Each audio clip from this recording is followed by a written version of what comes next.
करेंगे ईएमटी, या आप इसको कह लो इलेक्ट्रोडायनेमिक्स। कई लोग इसको ईएमटी बोलते हैं, इलेक्ट्रोमैग्नेटिक थ्योरी, कई लोग बोलते हैं इलेक्ट्रोडायनेमिक्स, है ना? तो पढ़ना हमें कुल मिला के एक सब्जेक्ट है, चाहे आप उसको ईएमटी बोल लो, चाहे इलेक्ट्रोडायनेमिक्स बोल लो। अगर सब्जेक्ट की इम्पोर्टेंस की बात की जाए कि क्या इम्पोर्टेंस है, तो अगर मैं सीएसआईआर नेट एग्जाम की बात करूँ तो सीएसआईआर नेट एग्जाम में लगभग 34 मार्क्स के क्वेश्चन पूछे जाते हैं ईएमटी से।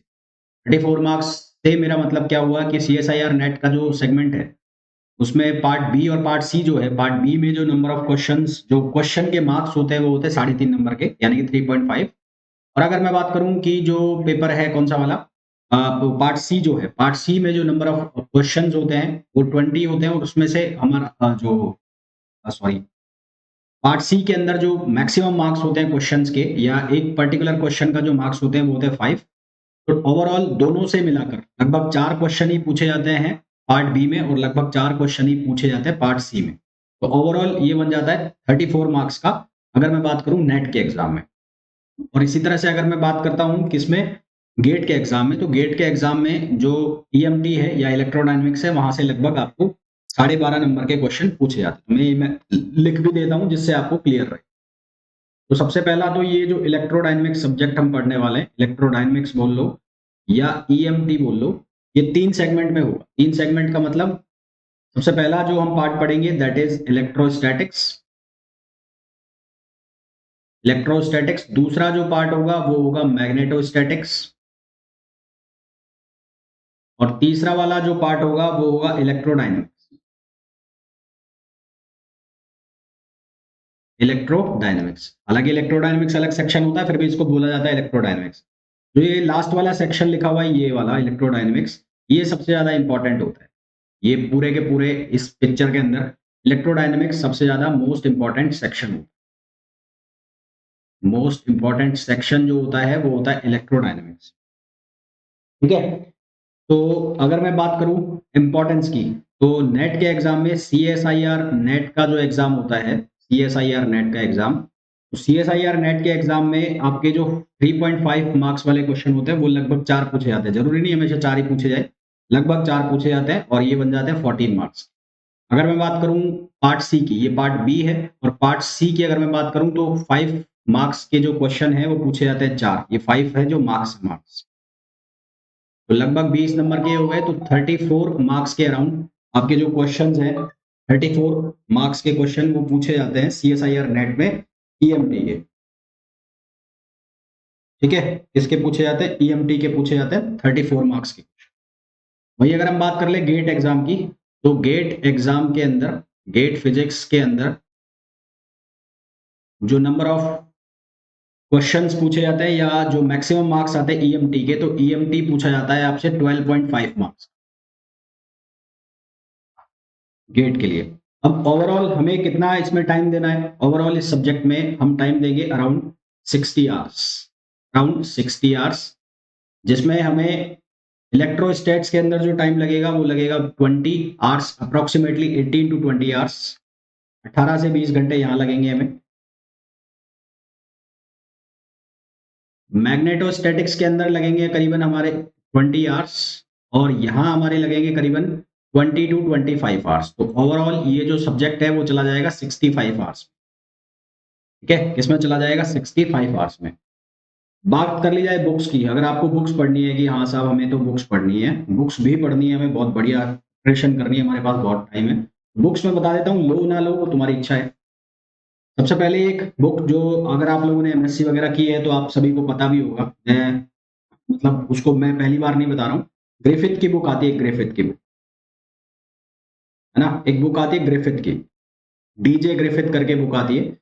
हालांकि हो जाए तो बहुत अच्छी बात है, इसके क्वेश्चंस वगैरह नहीं होते हैं तो लेके रखने वाली बात नहीं है कोई, मतलब ऐसा कोई जरूरी नहीं लेके रखो। बुक किस नाम से आती है, इंट्रोडक्शन टू इलेक्ट्रोडायनेमिक्स, इस नाम से करके बुक आती है, introduction to electrodynamics.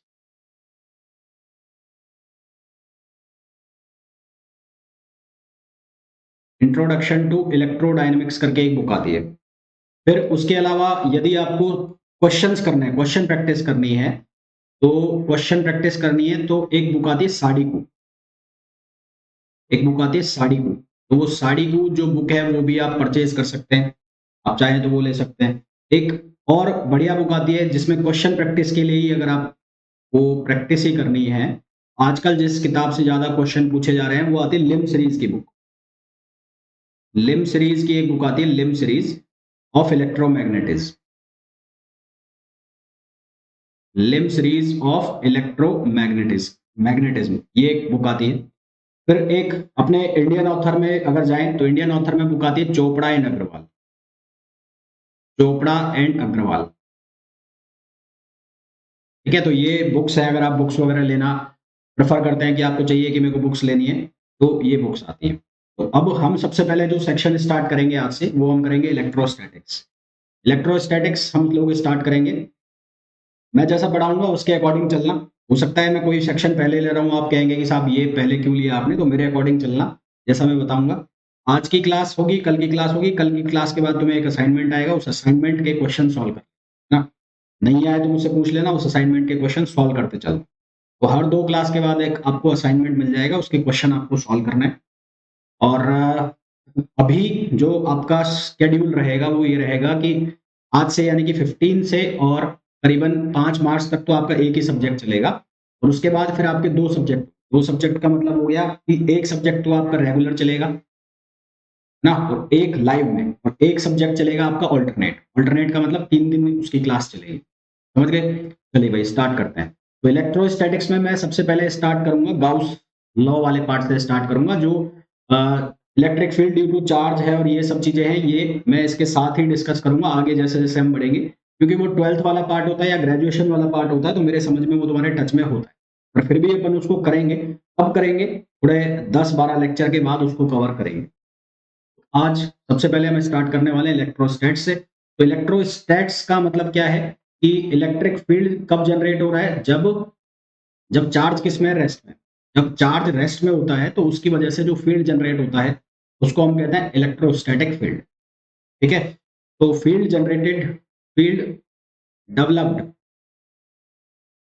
Developed by charge. कौन सा charge? Static charge. Field developed by static charge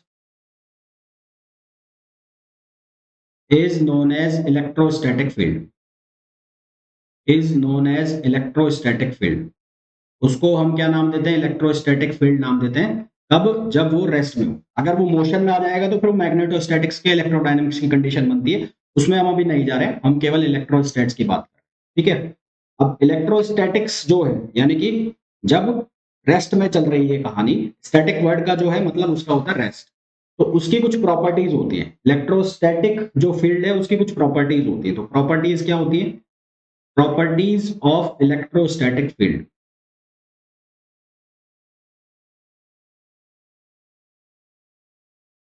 properties of electrostatic field, उसकी कुछ कंडीशंस होती हैं।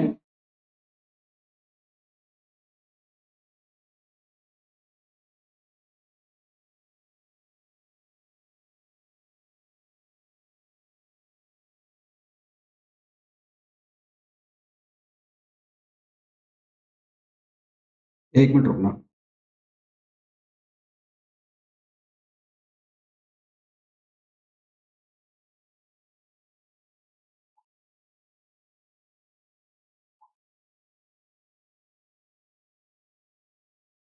अभी कोई लाइव है तो प्लीज एक बार अपनी प्रेजेंस शो कर दीजिए, हाय हेलो लिख दीजिए, सो दैट मेरे को पता लग जाए कि कोई लाइव है ना? तो वो सही रहेगा, मेरे को पता लगता रहेगा कि समझ में आ रहा है नहीं आ रहा है।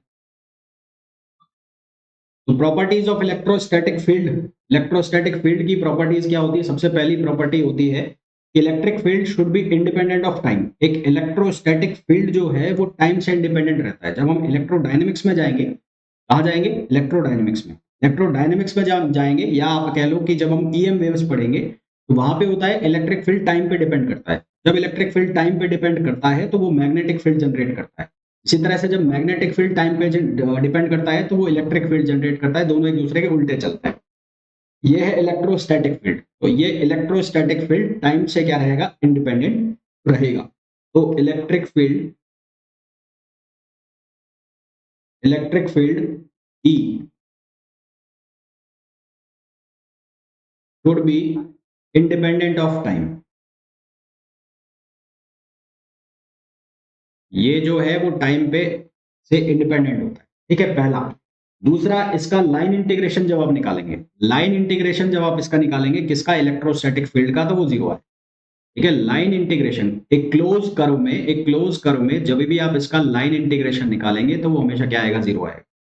तो ये जो मैंने लिखा है ये है सी का मतलब है क्लोज कर्व। क्लोज कर्व में जब भी आप लाइन इंटीग्रेशन इसका करेंगे तो वो हमेशा जीरो आएगा।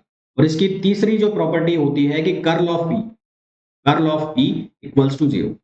इलेक्ट्रिक फील्ड एक कंजर्वेटिव क्वांटिटी है। इलेक्ट्रोस्टैटिक फील्ड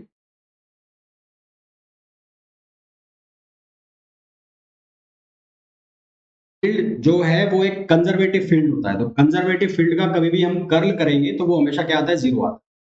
ठीक है, तो इलेक्ट्रोस्टैटिक फील्ड जो है, electrostatic field is a conservative field. Conservative field, और कंजर्वेटिव का मतलब होता है जिसका लाइन इंटीग्रेशन, मतलब जहां से चले, एक साइकिल में पूरे बनाए, एक साइकिल के लिए जो उसका लाइन इंटीग्रेशन है वो जीरो हो जाता है, उसको कहते हैं कंजर्वेटिव। तो इलेक्ट्रोस्टैटिक फील्ड एक कंजर्वेटिव फील्ड है जिसका कर्ल यदि निकाला जाएगा कभी भी, वो हमेशा क्या आएगा, जीरो आएगा। और किसी भी वेक्टर क्वांटिटी का यदि कर्ल जीरो हो तो उसको इरोटेशनल भी कहते हैं। किसी भी वेक्टर क्वांटिटी का कर्ल यदि जीरो हो तो उसको हम इरोटेशनल भी कहते हैं, है ना। वापस से सुनो, मैंने कहा तीन प्रॉपर्टीज हैं। पहली प्रॉपर्टी ऑफ इलेक्ट्रोस्टैटिक फील्ड क्या है, electric field should be independent of time. Electric field time से क्या होना चाहिए, इंडिपेंडेंट होना चाहिए। दूसरी प्रॉपर्टी क्या है इसकी, जो इसका लाइन इंटीग्रेशन है वो हमेशा क्या आना चाहिए, जीरो। इसका लाइन इंटीग्रेशन हमेशा क्या आना चाहिए, जीरो। थर्ड क्या है कि curl of E equals to zero. Curl of E equals to zero मतलब इलेक्ट्रोस्टैटिक फील्ड एक कंजर्वेटिव फील्ड है। कंजर्वेटिव फील्ड का मतलब क्या होता है, जिसका लाइन इंटीग्रेशन करो वो जीरो हो जाए। कंजर्वेटिव फील्ड या कंजर्वेटिव क्वांटिटी का कभी भी कर्ल निकालोगे तो वो हमेशा जीरो आएगा। किसी भी वेक्टर क्वांटिटी का कर्ल जीरो आता है तो इसका मतलब वो कौन सी होती है, इरोटेशनल होती है। इरोटेशनल मतलब किसी एक्सिस के अबाउट घूम नहीं रहा है, तो उसको हम क्या कहते हैं, इरोटेशनल। तो ये तीन प्रॉपर्टी होती है। तो ये जो फॉर्म लिखा हुआ है ये है इंटीग्रल, और ये जो फॉर्म लिखा हुआ है ये कौन सा है, डिफरेंशियल फॉर्म, है ना। ये कौन सा है, डिफरेंशियल फॉर्म। अब ये जो क्लोज लूप है इसका क्या मतलब है, इसका मतलब ये है जैसे कि ये मैंने ऐसे घुमा दिया इसको, एक लूप के अंदर घुमा दिया इसको, ये लूप ऐसे चल रहा है, ये करंट ऐसे घूम रही है, तो इसके लिए जो ई डॉट डी एल है ये जीरो हो जाएगा। ये क्लोज लूप है, ये जो है ये क्लोज लूप है। और अगर मैं ऐसा बना दूं, मान लो ऐसा बना दिया, और यहां से यहां मैं चला ए से बी, और इसका मैं लाइन इंटीग्रेशन कर रहा हूं, तो ये जीरो नहीं होगा, ये जीरो नहीं होगा। यहाँ साफ साफ मैंने मेंशन किया हुआ है क्लोज लूप, तो ये जीरो नहीं होगा क्योंकि ये कौन सा लूप है, ओपन लूप। ये कौन सा लूप है, ओपन लूप। तो एक क्लोज लूप में इलेक्ट्रिक फील्ड का लाइन इंटीग्रेशन जीरो हो जाता है, और एक इलेक्ट्रिक फील्ड के लिए, इलेक्ट्रोस्टैटिक फील्ड के लिए उसका कर्ल हमेशा क्या रहता है, जीरो रहता है ना। ये जीरो हो भी सकता है, नहीं भी हो सकता, ये डिपेंड करता है कि इलेक्ट्रोस्टैटिक फील्ड की वैल्यू क्या है। तो मैं लिख भी देता हूं, मे बी जीरो और नॉट, मे बी जीरो और नॉट, ये जीरो हो भी सकता है। और जल्दी बोलो, हाँ ना बोलते चलना, मेरे को समझ में आना चाहिए कि तुम्हें समझ में आ रहा है नहीं आ रहा है। हाँ ना बोलते हुए चलना, मुझे पता लगना चाहिए कि तुम लोगों को समझ में आ रहा है या नहीं आ रहा।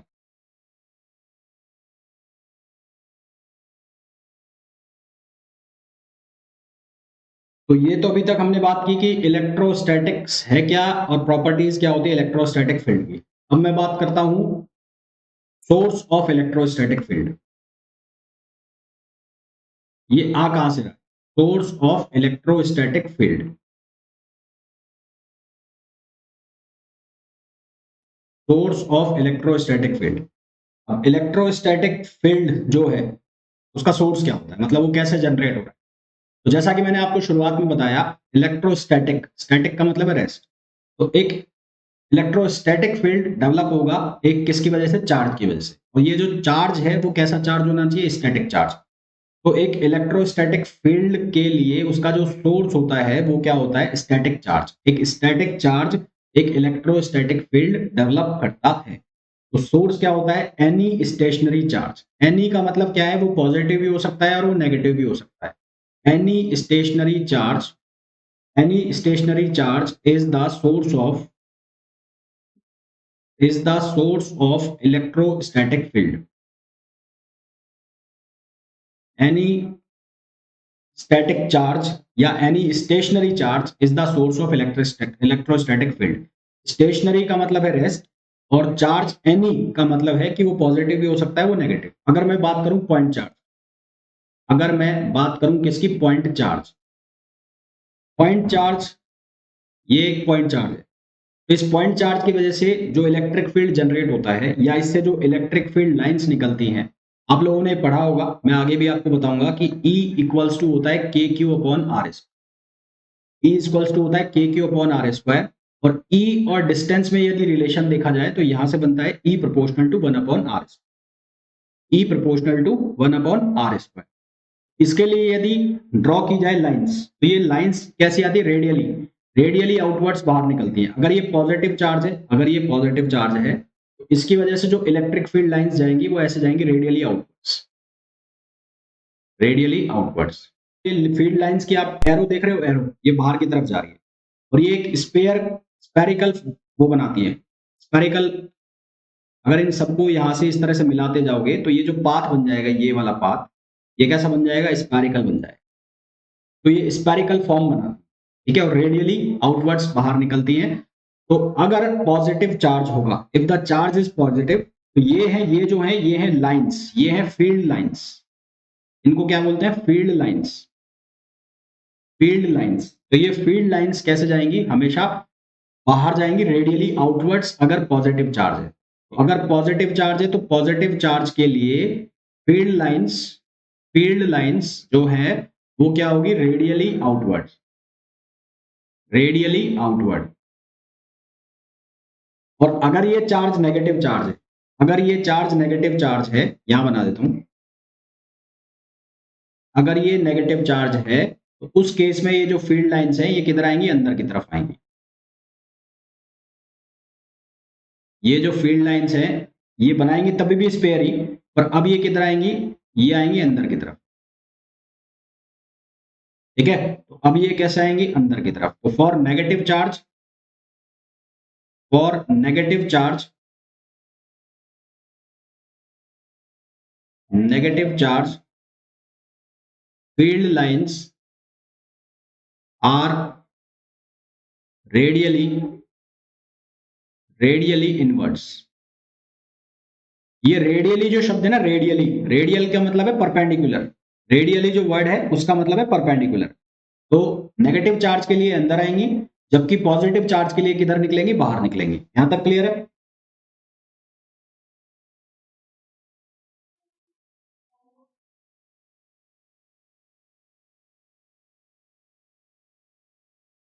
हाँ भाई बोलिए, क्लियर है यहां तक।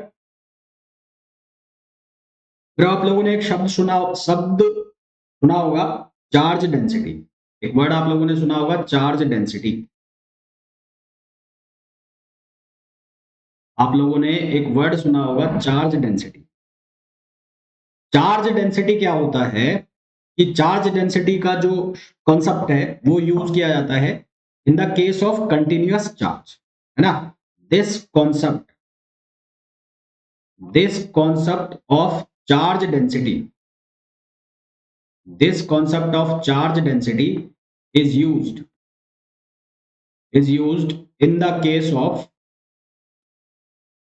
in the case of continuous charge।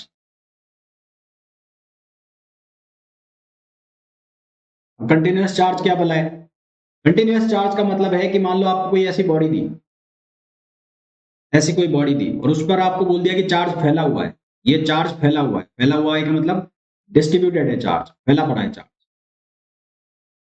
ये चार्ज इस पूरे पर फैला हुआ है, डिस्ट्रीब्यूटेड है, डिस्ट्रीब्यूटेड चार्ज है, डिस्ट्रीब्यूटेड चार्ज है। तो उस चार्ज को हम क्या कहते हैं, उस चार्ज को हम कहते हैं कंटिन्यूअस चार्ज। अब ये यूनिफॉर्मली डिस्ट्रीब्यूटेड भी हो सकता है और ये नॉन यूनिफॉर्मली डिस्ट्रीब्यूटेड भी हो सकता है, दोनों ही कंडीशन पॉसिबल है। अब जब हमारे पास चार्ज जो है वो सिंगल चार्ज होता है, लाइक पॉइंट चार्ज होता है, जब हमारे पास सिंगल चार्ज होता है जैसे कि पॉइंट चार्ज है, तो इस पॉइंट चार्ज की वजह से किसी पॉइंट पर इलेक्ट्रिक फील्ड निकालना है, मान लो यहाँ पर ये पी पॉइंट है और इस पर इलेक्ट्रिक फील्ड निकालना है, तो सीधा सीधा फॉर्मूला लिख देते हो तुम उठाकर, के क्यू अपॉन आर स्क्वायर। अब जब ये वाला केस हो जाता है जिसमें चार्ज फैला हुआ है, तो चार्ज फैला हुआ है और आपसे बोल दिया जाए कि यहां पर इस पॉइंट पर इलेक्ट्रिक फील्ड निकालो, तो फिर मामला गड़बड़ हो जाता है ना। फिर मामला क्या हो जाता है, गड़बड़ हो जाता है, क्योंकि अब आपके पास एक जगह पर इकट्ठा चार्ज नहीं है। एक जगह पर इकट्ठा चार्ज नहीं है, तो उस केस में हम क्या करते हैं, तो जब हमारे पास कंटिन्यूअस चार्ज का केस होता है तो हम क्या करते हैं, हम एक एलिमेंट मान लेते हैं छोटा सा।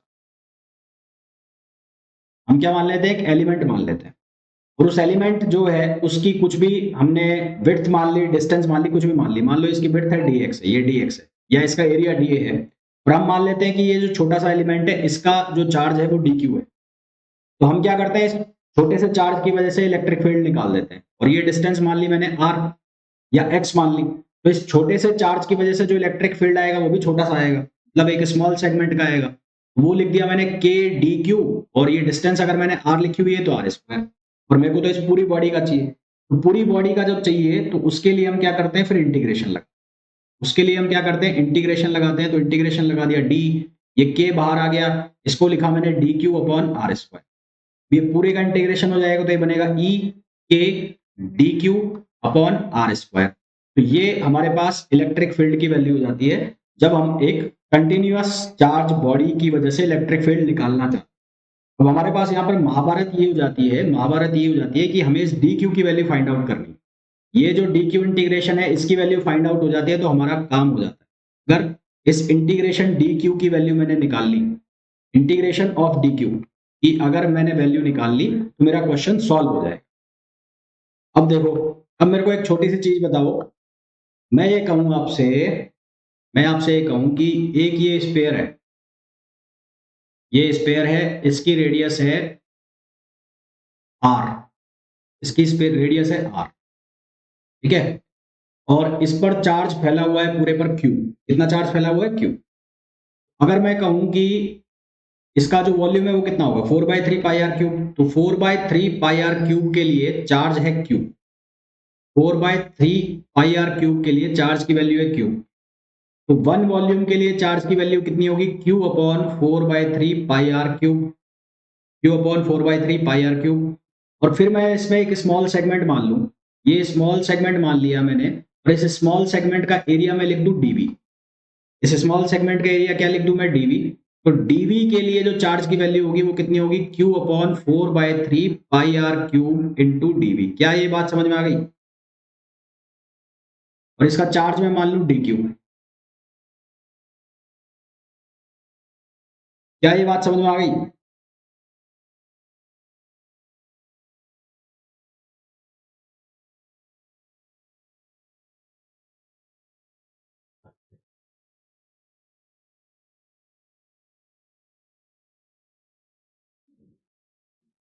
इसका जो वॉल्यूम है स्मॉल सेगमेंट का, उसको वॉल्यूम को लिख दिया मैंने dv। तो ये जो स्मॉल चार्ज की वैल्यू है कितनी आ जाएगी, q upon 4/3 pi r cube dv। ये बात क्लियर है।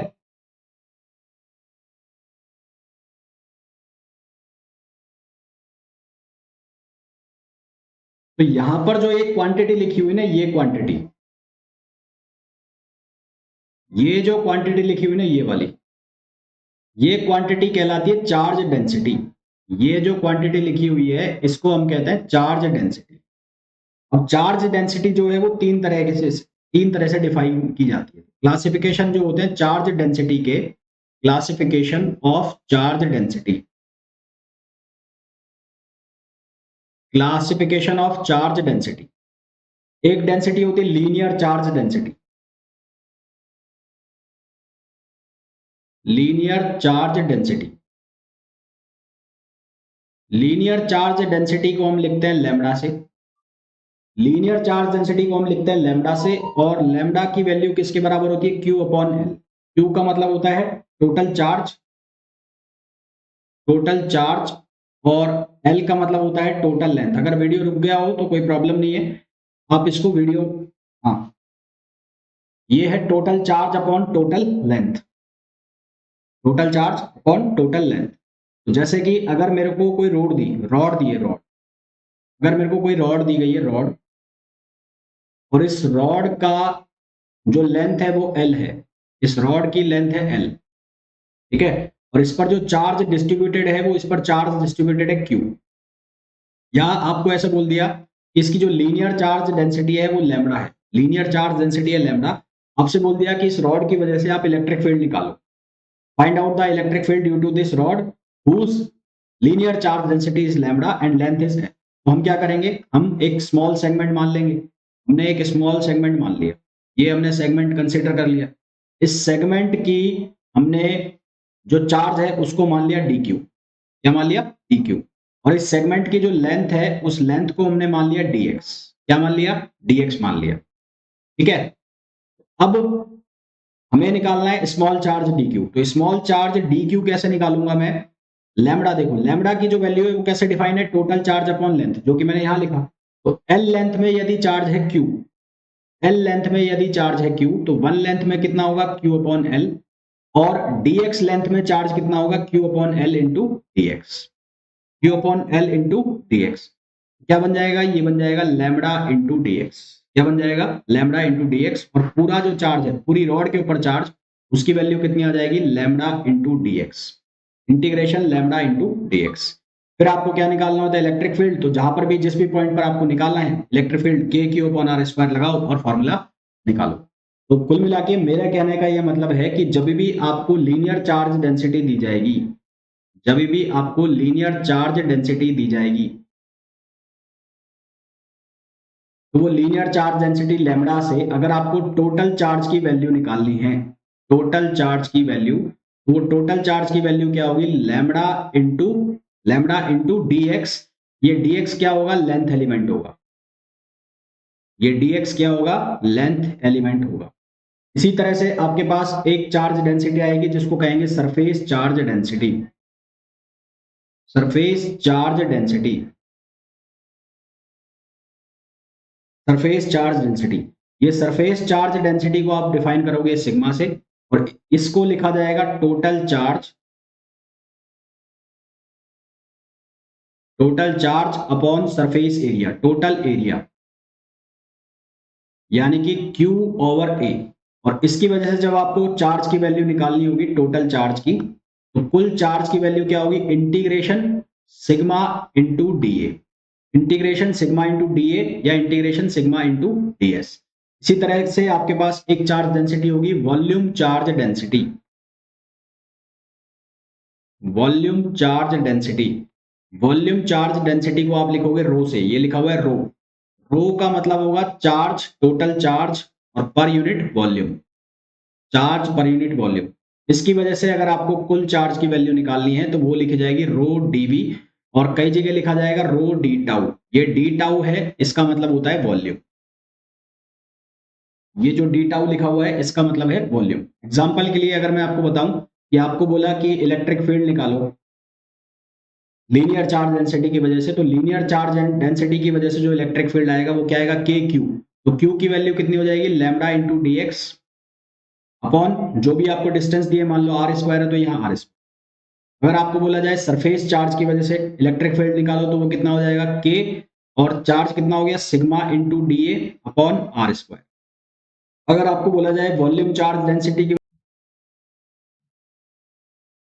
जब हम लीनियर चार्ज डेंसिटी यूज करते हैं तो linear charge density normally use ली जाती है जब आपको एक रिंग की वजह से इलेक्ट्रिक फील्ड निकालना हो, एक लॉन्ग वायर की वजह से आपको इलेक्ट्रिक फील्ड निकालना हो, एक सिलेंडर की वजह से जब आपको इलेक्ट्रिक फील्ड निकालना हो, तो उस केस में लीनियर चार्ज डेंसिटी का कॉन्सेप्ट यूज किया जाता है।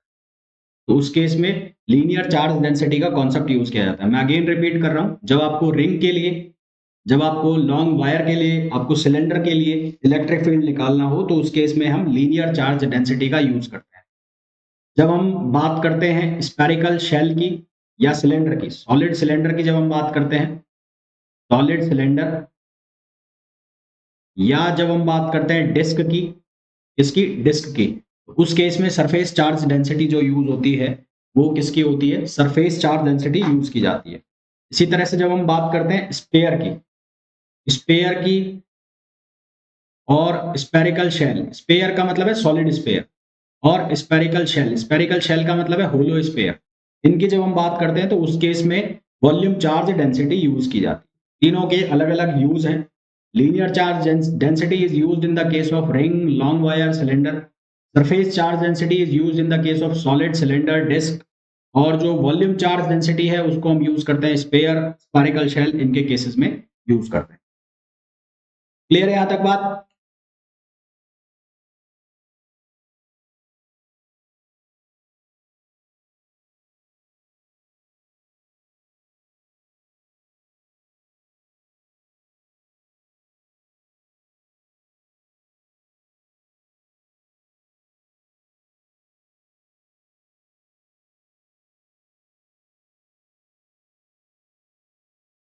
अब हम सबसे पहले, जैसा कि मैंने आपको शुरुआत में बताया, हम स्टार्ट करेंगे गाउस लॉ से सीधा। तो मैं स्टार्ट कर रहा हूं गाउस लॉ से। तो सबसे पहले मैं बात कर रहा हूं गाउस लॉ। गाउस लॉ,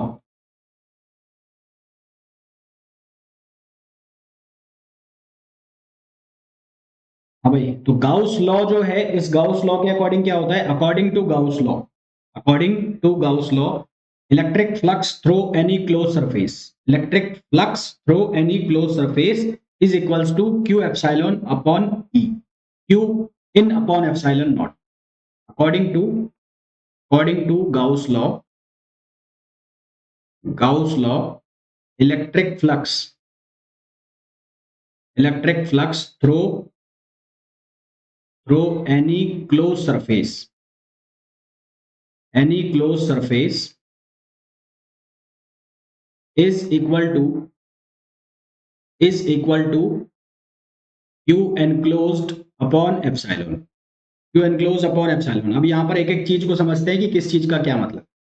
सबसे पहले ये जो सरफेस लिखी हुई है क्लोज सरफेस, तो क्लोज सरफेस का मतलब यहां पर ये होगा कि any surface which contained volume in it. आपने कभी भी ये नहीं सुना होगा कि एक सर्किल के लिए आप गाउस लॉ लगा रहे हो, आपने कभी भी ये नहीं सुना होगा कि एक रेक्टेंगल के लिए आप गाउस लॉ लगा रहे हो। अब गाउस लॉ लगाते हो हमेशा एक क्यूब के लिए, हमेशा स्फीयर के लिए, यानी कि 3D फिगर्स के लिए आप लगाते हो। तो यहाँ पर जो क्लोज सरफेस है, उस क्लोज सरफेस का मतलब होगा any surface which bounds volume in it.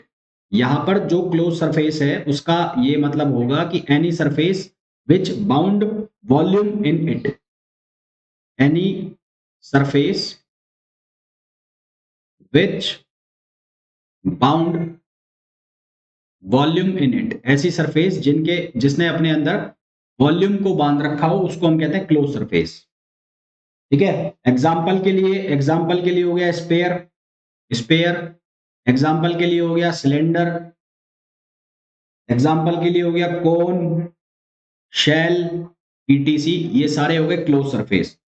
Open surface कौन सी होगी? जिसके अंदर वॉल्यूम नहीं है, जिसके अंदर वॉल्यूम नहीं होगा वो कहलाएगी ओपन सरफेस। ओपन सरफेस का एग्जांपल हो गए सर्किल, रेक्टेंगल, स्क्वायर, ये सारे ओपन सरफेस हो गए। ओपन सरफेस क्या हो गई? ओपन सरफेस,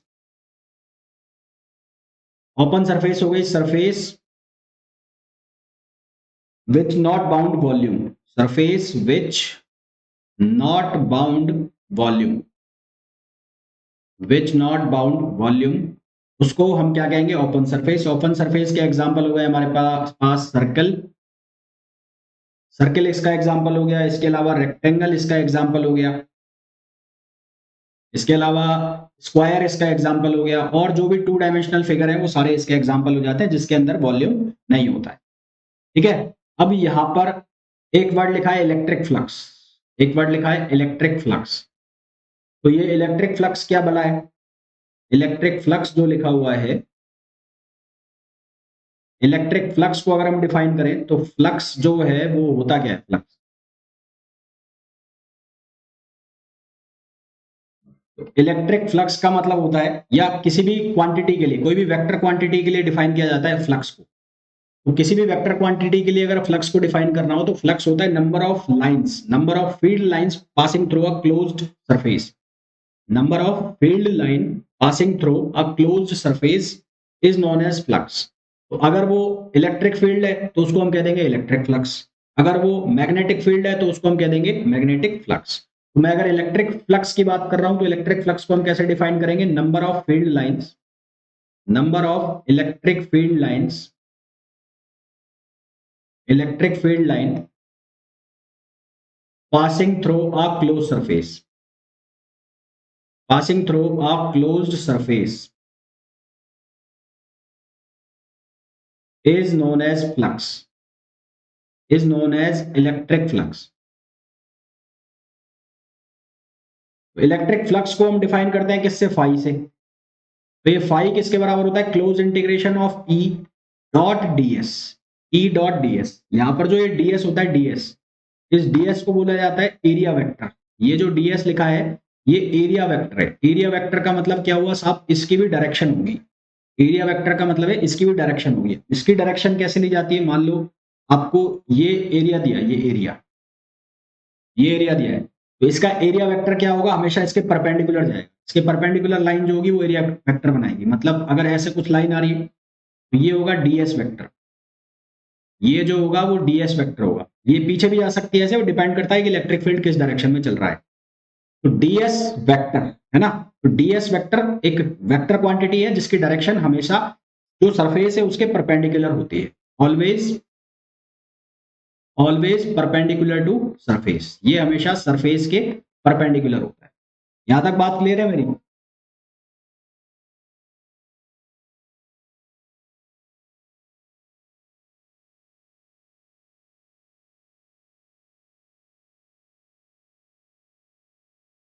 अब देखो आगे चलो।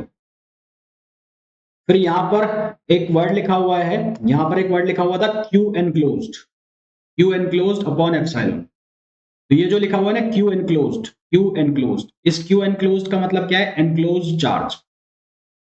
इसका मतलब है एनक्लोज्ड चार्ज।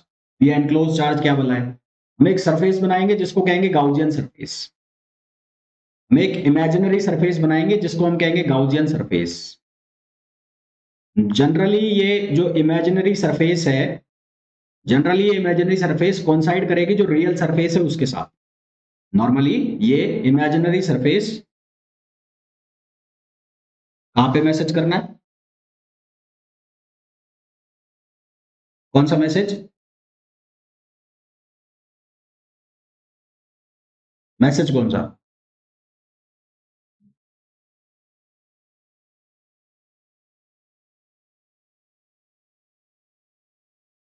मैसेज कौन सा?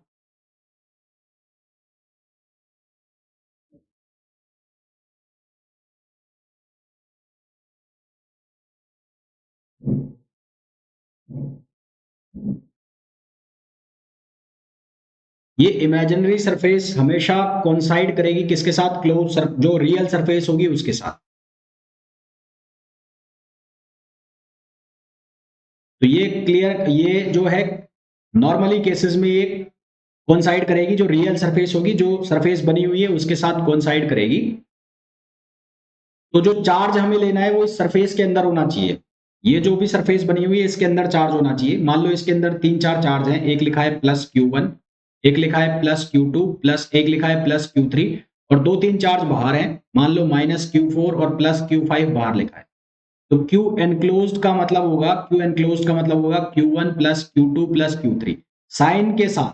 चार्ज को जो हमें लेना है वो साइन के साथ लेना है, विद द साइन ना। जो भी चार्ज हमें लेना है वो विद द साइन लेना है, मतलब उसका प्लस चार्ज है तो प्लस चार्ज, माइनस चार्ज है तो माइनस चार्ज। फिर उसमें एक चीज लिखी हुई है एप्सिलॉन। ये जो एप्सिलॉन है इसको हम कहते हैं परमिटिविटी, इसको हम कहते हैं परमिटिविटी। ये परमिटिविटी जो है ये बराबर होती है एप्सिलॉन आर। एप्सिलॉन आर को रिलेटिव परमिटिविटी कहते हैं, जिसको डाइलेक्ट्रिक कांस्टेंट भी कहते हैं। तो ये बराबर होती है ई एप्सिलॉन अपॉन एप्सिलॉन नॉट। ये वाला जो एप्सिलॉन है ऊपर जो लिखा हुआ है उसको कहते हैं परमिटिविटी ऑफ मीडियम, और जो नीचे लिखा हुआ है उसको बोलते हैं परमिटिविटी ऑफ वैक्यूम। इसको बोलते हैं परमिटिविटी ऑफ मीडियम, और ये जो नीचे वाला लिखा हुआ है इसको बोलते हैं परमिटिविटी ऑफ वैक्यूम।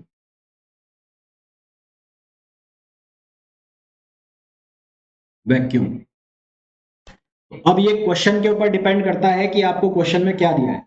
अगर क्वेश्चन में आपको वैक्यूम बोला है तो फॉर्मूला बन जाता है Q enclosed upon epsilon nought, और अगर आपको क्वेश्चन में बोला है कोई मीडियम है तो उस केस में फॉर्मूला लिखा जाता है Q epsilon upon Q enclosed upon epsilon. और फॉर्मूला हमारा क्या बन गया, हमारा जो फॉर्मूला है, जो फॉर्मूला है close integration E dot ds equals to Q enclosed upon epsilon या एप्सिलॉन। और ये क्योंकि E डॉट ds बराबर होता है फाई के, तो इसका मतलब Q एनक्लोज्ड अपॉन एप्सिलॉन भी किसके इक्वल होगा, फाई के इक्वल होगा। Q एनक्लोज्ड अपॉन एप्सिलॉन भी फाई के इक्वल होगा। ये जो फॉर्मूला मैंने लिखा है, ये वाला फॉर्मूला, ये है integral form of Gauss law. ये है integral form of Gauss law.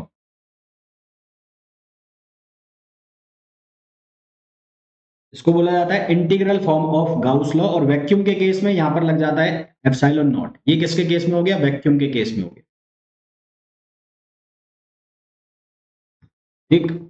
आप लोगों ने एक थ्योरम सुनी होगी जिसको कहते हैं Gauss divergence theorem. Gauss divergence theorem.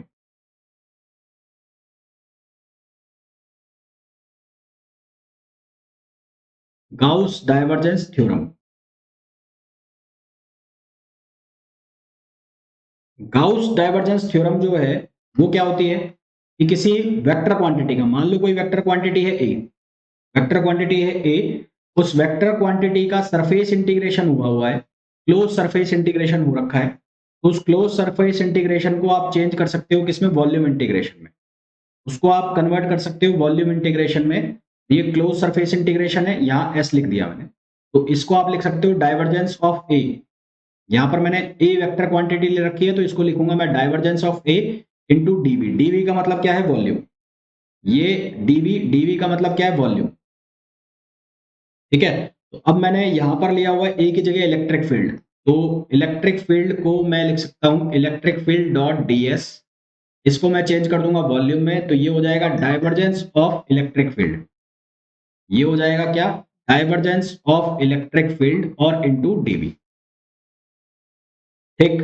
तो मेरा कहने का मतलब है कि ये जो E डॉट डी एस लिखा हुआ है, इसको मैं divergence of E into d v लिख सकता हूं। बिल्कुल लिख सकते हैं। फिर मैंने अभी आपको बताया, क्या कंसेप्ट बताया था मैंने आपको? कंटिन्यूअस चार्ज डिस्ट्रीब्यूशन का कंसेप्ट बताया, है ना? तो from the concept of continuous charge distribution, from the concept of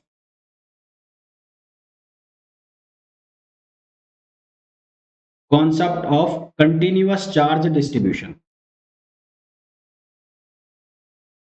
continuous charge distribution, continuous charge distribution के कॉन्सेप्ट से हम क्या लिख सकते हैं? हम क्यू एनक्लोज्ड जो है उसको लिख सकते हैं रो इंटू डीवी। क्या लिख सकते हैं? रो इंटू डीवी, जहां रो जो है वो कौन सी डेंसिटी है? Volume charge density. क्या होता है? Volume charge density. तो अगर मैं इसको लिख दूं इक्वेशन फर्स्ट, तो अब मैं इक्वेशन फर्स्ट में सबसे पहले क्या चेंज कर सकता हूं? मैं चेंज कर सकता हूं कि ई डॉट डी एस को क्या लिख सकता हूं? डाइवर्जेंस ऑफ ई और डीवी। और इस क्यू एनक्लोज्ड को मैं क्या लिख सकता हूं? इंटीग्रेशन रो डीवी। तो अगर मैं इक्वेशन फर्स्ट का यूज कर लूं, तो मैं क्या लिख सकता हूं? मैं लिख सकता हूं वी डाइवर्जेंस ऑफ ई और डीवी। और यहां पर मैं क्या लिख सकता हूं? रो डीवी ओवर एप्सिलॉन या एप्सिलॉन नॉट। अगर मीडियम है तो एप्सिलॉन, और अगर वैक्यूम है तो एप्सिलॉन। ट्रांसपोज कर दो, ट्रांसपोज कर दो मतलब बराबर के इधर ले आओ। तो ये क्या बन जाएगा? ये बन जाएगा divergence of E minus rho over epsilon nought और डीवी इक्वल्स टू जीरो। अब ये एक आइडेंटिटी बन गई। तो d v can not be zero, ये तो साफ साफ दिख रहा है d v can not be zero. भाई वॉल्यूम तो जीरो हो नहीं सकता। जीरो किसको करोगे? इसको करोगे। तो ये जीरो होगा तो क्या बनेगा? Divergence of E equals to क्या हो जाएगा? Rho over epsilon nought. तो ये जो फॉर्म आ जाता है इसको कहते हैं differential form of Gauss law. इसको क्या कहते हैं? Differential form of Gauss law. इसको क्या कहते हैं? Differential form of Gauss law. इसके अपने अलग यूज हैं और इंटीग्रल फॉर्म के अपने अलग यूज हैं। दोनों फॉर्मूला अलग अलग केसेस में यूज किए जाते हैं। हालांकि दोनों ही फॉर्मूला को सभी तरह के क्वेश्चन पे अप्लाई किया जा सकता है, पर जिस तरह से हम मैथमेटिक्स में पढ़ते हैं कि कुछ पर्टिकुलर टाइप के क्वेश्चन किसी एक मेथड से करने आसान होते हैं, कुछ पर्टिकुलर टाइप के क्वेश्चंस एक पर्टिकुलर मेथड से करना आसान होता है, उसी तरह से अगर इंटीग्रल फॉर्म की बात की जाए तो इंटीग्रल फॉर्म को यदि हम अप्लाई करें स्फीयर के ऊपर, सिलेंडर के ऊपर, तो स्फेरिकल कोऑर्डिनेट सिस्टम या सिलेंड्रिकल कोऑर्डिनेट सिस्टम की जब हम बात करते हैं तो वहां पर इंटीग्रल फॉर्म का यूज करना आसान होता है। वहां पर आसानी से क्वेश्चन को सॉल्व किया जाता है, जा सकता है यदि हम इंटीग्रल फॉर्म को यूज करें। जबकि ऐसे क्वेश्चंस जिनके अंदर क्यूब की बात हो रही हो, जिसके अंदर क्यूबॉइड की बात हो रही हो, तो ऐसे क्वेश्चंस को अगर हम इंटीग्रल फॉर्म से सॉल्व करने बैठेंगे तो सुबह से शाम हो जाएगी। क्वेश्चन तो सॉल्व हो जाएगा पर सुबह से शाम हो जाएगी। तो ऐसे क्वेश्चंस को सॉल्व करने के लिए जिनके अंदर क्यूब है, जिनके अंदर क्यूबॉइड है, 3 डायमेंशन में है, तो उसके लिए हम differential form of Gauss law use करते हैं। क्लियर है?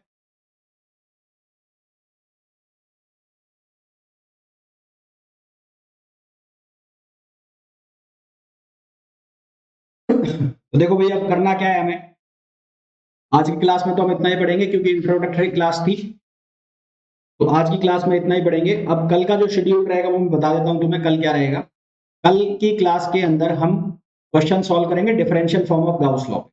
Differential form of Gauss law के जितने भी क्वेश्चन बन सकते हैं वो कल हम सॉल्व करेंगे।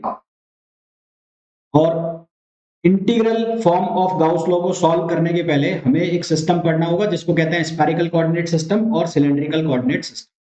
वो सिस्टम हम जब पढ़ लेंगे तो उसके बाद, यानी कि परसों की क्लास में हम पढ़ेंगे spherical coordinate system, cylindrical coordinate system. वो पढ़ने के बाद फिर हम क्वेश्चन सॉल्व करेंगे सिलेंड्रिकल कोऑर्डिनेट और जो स्फेरिकल कोऑर्डिनेट सिस्टम है उसके। पहला जो पोर्शन चल रहा है हमारा गाउस लॉ का चल रहा है। गाउस लॉ का पोर्शन जो है वो पहले हम एक फ्री चार्ज के लिए पढ़ रहे हैं, फिर हम एक डाइलेक्ट्रिक के लिए पढ़ेंगे, मीडियम के लिए पढ़ेंगे। देन फिर हम डिस्कस करेंगे उसके बाद जो मैंने आपको अभी बताया कि एक पॉइंट चार्ज की वजह से इलेक्ट्रिक फील्ड जैसे निकल रहा है या रिंग की वजह से इलेक्ट्रिक फील्ड निकल रहा है, तो वो कैसे निकाला जाता है वो उसके बाद हम बात करेंगे। पहला सेगमेंट होगा हमारा इलेक्ट्रिक फील्ड चलेगा, फिर हमारा जो चलेगा वो charge, electric field due to a charge particle चलेगा, फिर हमारा चलेगा पोटेंशियल। पोटेंशियल के बाद आएगा पोटेंशियल एनर्जी, और पोटेंशियल एनर्जी के बाद फिर जो हमारा आएगा इलेक्ट्रिक फील्ड इन